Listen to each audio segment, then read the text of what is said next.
This is again Dalit note power. मैं हूं चंद्रभान प्रसाद और आपका फिर से स्वागत है।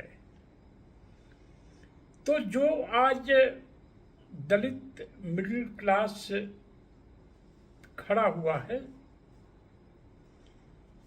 दलित शादियों में भी ट्रैफिक की, पार्किंग की समस्या हो जाती है, तो उसके इतिहास को जानना जरूरी है। दुनिया में जिस भी देश ने, जिस भी समुदाय ने अपनी हिस्ट्री को नहीं जाना, हिस्ट्री से अनुभव प्राप्त कर फ्यूचर नहीं सोचा, तो उनका डाउनफॉल होना लॉजिकल हो गया। तो दलित मिडिल क्लास के फॉर्मेशन में इंडियन रेलवेज की एक बहुत बड़ी भूमिका रही है। इस भूमिका को दलितों की वह जनरेशन नहीं शायद ठीक से समझ पा रही है, क्योंकि इस जनरेशन ने मोटे अनाज की मोटी रोटी और उसमें पानी में नमक घोलकर रोटी को उसमें भिगो कर खाने का, जिसको ह्यूमिलिएशन नहीं है, जिसको उसका एहसास नहीं है, वो शायद यह नहीं समझ पाता है कि ये दलित मिडिल क्लास कैसे बना 70 साल के भीतर। आज हम बात करेंगे रेलवे की, और हमें लगता है कि दलित मिडिल क्लास की जड़ें भारतीय रेल में भी हैं। पोस्ट ऑफिस के बाद आज 12 lakh employees and officers Indian railway में हैं, और जिसमें दलित 2,14,216 हैं। आदिवासी समाज से 96,813, यानी करीब 1 लाख। तो 2,14,000 दलित एम्प्लॉइज एंड ऑफिसर्स का मतलब है, इसमें 5 व्यक्तियों से गुणा कर लीजिए तो 10.5 लाख दलित व्यक्ति इन नौकरियों से प्रभावित हैं। इस पर कोई डेटा तो नहीं है, कोई स्टडी तो नहीं है, पर अगर फर्स्ट और second generation Dalit IAS, IPS, PCS officers, doctors, engineers पर अगर रिसर्च किया जाए, तो बहुत सारे लोगों के परिवार में रेलवे का कोई न कोई आदमी जरूर रहा होगा, रेलवे में एम्प्लॉय या ऑफिसर। जहाँ तक मेरे ईस्ट यूपी की बात है, मैं नहीं समझता कि कोई ऐसा दलित परिवार, खास तौर से चमार समाज और पासी समाज में होगा जिसकी रिश्तेदारी में कोई न कोई व्यक्ति रेलवे में न रहा हो। और जो पहले ट्रेडिशन था, दलित एम्प्लॉइज चाहे रेलवे में हो, चाहे पोस्ट ऑफिस में, या टीचर हों या सिपाही हों, कई परिवारों को हेल्प करते थे। 1970-80 तक अगर किसी दलित नौजवान का एडमिशन इंजीनियरिंग या मेडिकल कॉलेज में हो जाता था, तो पढ़ाई के बगैर किसी ने, पैसे के कमी से किसी की पढ़ाई नहीं रुकी। कोई न कोई रिश्तेदार मदद में आ जाता था, या परिवार के लोग ही अपना खेत बाड़ी जो भी है बंधक रख के पढ़ाते थे। तो जो पढ़े लिखे दलितों की जो बड़ी जनरेशन पैदा हुई उसमें पोस्ट ऑफिस है और रेलवे जहाँ तक एम्प्लॉयमेंट देने की बात है तो इंडियन आर्मी के बाद इंडियन रेलवे सबसे बड़ी एम्प्लॉयर रही है। शेड्यूल कास्ट शेड्यूल ट्राइब्स के 3,11,000 लोग 2018 में थे और 3,11,000 लोगों का रेल में जो एम्प्लॉयमेंट है उसका आर्थिक पहलू क्या है।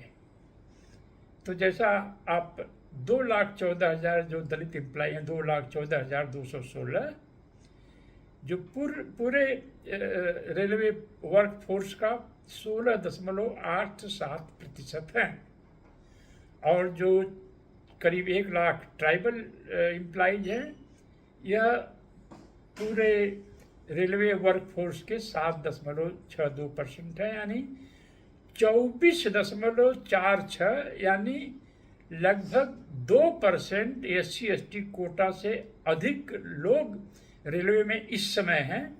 कभी शायद बहुत ज़्यादा रहे हों, इसका रहस्य हम थोड़ा सा बाद में बताएंगे।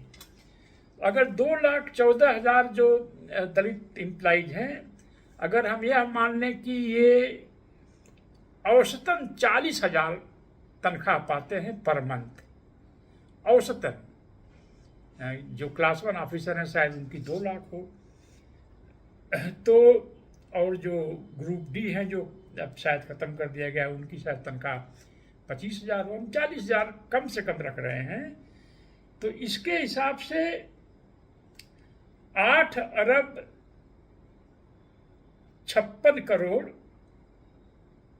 पर मंथ कैश दलित परिवारों में आता है। 8.56 लाख करोड़ अरब। अगर 8.5 अरब को 12 महीने से इनका गुणा किया जाए तो 1 खरब से अधिक रुपया दलित परिवारों में हर साल आता है। सुन लीजिए, 1 खरब। कुछ साल पहले हमने भारत के 40 प्रोफेसर्स का, उसमें से काफ़ी लोग रिटायर हो चुके थे, उनसे हमने एक सवाल पूछा कि क्या आप अपने माता पिता से या चाचा चाची से पूछ करके बताइए कि क्या 1950 में आपके दलित बस्ती में 10 रुपए की नोट फंस सकती थी? तो 2 लोगों ने कहा कि हाँ, एक केरल के हैं प्रोफेसर और एक पंजाब के हैं प्रोफेसर जिनके घर ग्रोसरी की दुकान थी। बाकी 18 प्रोफेसर्स ने कहा कि 10 रुपए की नोट हमारे दलित मोहल्ले में नहीं भर सकती थी, नहीं एक्सचेंज हो सकती थी, पैसे की इतनी शॉर्टेज थी। और लोग तो यह भी बताते हैं कि अगर किसी के पास 10 रुपया था तो 10 रुपये क्वाइंस के रूप में थे, वो करेंसी नोट के रूप में नहीं थे। और ईस्टर्न यूपी में हमने तो अपनी आंखों से देखा है कि जब लैंडलॉर्ड्स के यहाँ बारात आती थी तो लड़के वाले यानी दूल्हे के पक्ष के से कोई व्यक्ति, दूल्हे का भाई, दूल्हे का पिताजी, दूल्हे का अंकल जी या जो भी है, एक छोटे से झोले में या गमछे में क्वाइंस रखते थे। 1 पैसे, 2 पैसे, 5 पैसे, 10 पैसे, 25 पैसे, 50 पैसे। उसमें से सबसे प्रिय सिक्का चवन्नी हुआ करता था, 25 पैसा। तो वह खुशी में हवा में पैसे को फेंकते थे और वो पैसे जमीन पर गिरते थे। दलित समाज के बुजुर्ग, नौजवान, बच्चे, महिलाएं उन पैसों को लूटने के लिए टूट पड़ते थे। पैसे का इतना अकाल दलित समाज में उस समय था। और आज मात्र एक डिपार्टमेंट रेलवे से 1 खरब रुपया दलित परिवारों में आता है और इनके बच्चे हम समझते हैं तीसरी पीढ़ी के लोग रेलवे में होंगे। तो अगर आज दलित आदिवासी मिला के 3 लाख से ऊपर एम्प्लॉई हैं, तो 3 पीढ़ियां इसमें आ गई तो 9 लाख से ऊपर हो गया इन एम्प्लॉइज की संख्या। और यह ध्यान रखना जरूरी है कि जितने भी गवर्नमेंट डिपार्टमेंट हैं, जितने परमानेंट एम्प्लॉई हैं, उतने ही पेंशनर होते हैं। अभी इस समय रेलवे की टोटल स्ट्रेंथ 12 लाख के आसपास है। अभी मैं चेक कर रहा था तो पेंशनर्स की संख्या 14 लाख है। तो जो 1 खरब रुपए साल में आते हैं, अगर पेंशनर को काफी इसमें जोड़ दिया जाए तो 1.5 खरब या 1.25 खरब के आसपास सिर्फ रेलवे से दलितों में आता है। तो जो यह एक रहस्य सी लगने वाली बात है कि दलित समाज में रेलवे एक ऐसा डिपार्टमेंट है जहां कोटा से अधिक दलित हैं, भर्ती हुए हैं। तो इसका रहस्य यह है कि बाबू जगजीवन राम को पंडित जवाहरलाल नेहरू ने 1956 में रेल मंत्री बनाया और 1962 तक वो रेल मंत्रालय को संभालते रहे। नई योजनाएं वो लाए। पहली बार प्रमोशन में आरक्षण का सिद्धांत रेलवे में लागू हुआ और रेलवे में उन्होंने एक पानी पांडे की पोस्ट क्रिएट की, जहां पर सुदूर जगहों पर रेलवे के स्टेशन नहीं होते थे, या स्टेशन होते थे तो वहाँ पर परमानेंट स्टाफ नहीं होते थे ज़्यादा, और उसमें भी वाल्मीकि समाज के लोगों को पानी पिलाने का काम इन्होंने दिया। कितने संवेदनशील बाबूजी थे। और जो भी आया उनके पास, जहां भी इतना स्ट्रांग उनका आदेश था कि दलित को नौकरी से वंचित कोई नहीं कर पाता था। और कहने वाले तो ये भी कहते हैं कि कभी दलितों का जो प्रपोर्शन रेलवे में है 20% के आसपास तक पहुंच गया था। आज शेड्यूल कास्ट का अकेले लगभग 13% है, जो है ये भागीदारी। 15% दलितों का आरक्षण है, 13% के आसपास आज भी जो है रेलवे में हम लोगों की भागीदारी है।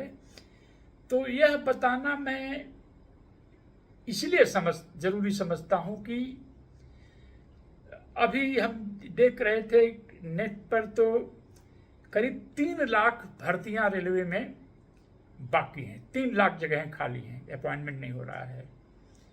बहुत सारे जगह लोग बतला रहे हैं कि एडहॉक पर लिए जा रहे हैं लोग। कुछ ट्रेन सर्विसेज प्राइवेटाइज हो गई हैं। तो अगर मान लीजिए 2035 तक रेलवे का बड़ा हिस्सा प्राइवेटाइज हो जाए,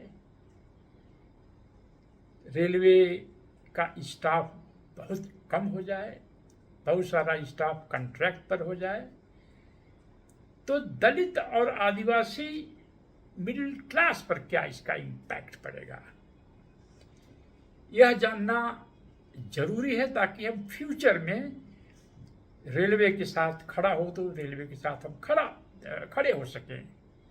क्योंकि हमारी दलित समाज की जो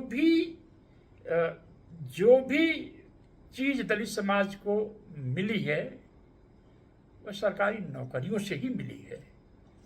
दलित समाज में जितने इंटेलेक्चुअल, हम लोगों की किताबें कौन खरीदता है? यही दलित सरकारी नौकरी या रिटायर हुए लोग खरीदते हैं। तो यह भी कहने में मुझे झिझक नहीं है कि दलित इंटेलेक्चुअल्स भी दलित मिडिल क्लास की कमाई पर जो है बड़ी बड़ी बातें करते हैं, और जो आंदोलन चलाते हैं, मिशन चलाते हैं, कैडर कैंप लेते हैं, ये सब तो दलित सरकारी कर्मचारियों के ही जेब से निकले पैसे पर आधारित हैं। तो ये हमें जानना जरूरी है। अगर आपको लगता है कि ये सीरीज दलित समाज के लिए ज़रूरी है तो इसको सब्सक्राइब करिए, फॉरवर्ड करिए, कंट्रीब्यूट करिए। कोई एक नेगी साहब हैं, उन्होंने 1000 रुपये का कंट्रीब्यूशन किया है, जो इसमें अकाउंट नंबर दिया गया है। कुछ लोग 100 रुपये दिए हैं, कुछ लोग 20-50 रुपये दिए हैं। सभी का स्वागत है। और अगले एपिसोड में आपको जानकर शायद ताज्जुब होगा कि रेलवे ने अपने खुद के पब्लिक सेक्टर खड़े किए हैं, जो बहुत सारे डिसीजंस खुद ही लेते हैं, जैसे कि भेल है, सेल है, एनटीपीसी है, ओएनजीसी है। इस तरह से रेलवे ने अपने खुद के पब्लिक सेक्टर खड़े किए हैं। उनका भी बहुत भारी योगदान दलित मिडिल क्लास के निर्माण में है। तो ये बातें मैं आपके सामने रखना जरूरी समझता हूँ। एक बार फिर से मैं कह देना चाहता हूँ, जो अपना इतिहास ठीक से नहीं समझते वो अपना फ्यूचर अच्छा नहीं बना पाते हैं। यह यूनिवर्सल ट्रुथ है, सारी दुनिया की यह एक सच्चाई है। आप इसको देखिए, फॉरवर्ड करिए, सब्सक्राइब करिए, कंट्रीब्यूट करिए। Thank you. जय भीम, जय भारत।